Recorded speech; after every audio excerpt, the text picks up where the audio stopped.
कि रावलपिंडी की तहसील कहोटा में आज़ाद पतन के मकाम पर जीप दरिया में जा गिरी। 4 अफराद गाड़ी से खुद ही बाहर निकल आए, जबकि दीगर तकरीबन 8 अफराद को निकालने के लिए रेस्क्यू ऑपरेशन जारी है। मज़ीद जानेंगे डॉन न्यूज़ के नुमाइंदे ताहिर नसीर से। ताहिर, क्या तफसीलात हैं रेस्क्यू ऑपरेशन की?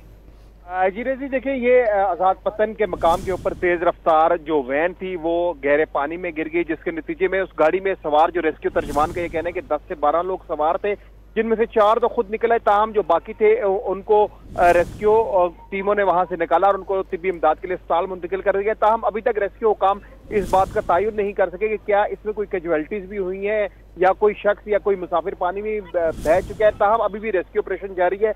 जो जख्मी अफराद हैं उनको तिब्बी इमदाद के लिए अस्पताल मुंतकिल कर दिया गया है। जी, बहुत शुक्रिया ताहिर नसीर इन तफसीलात के लिए।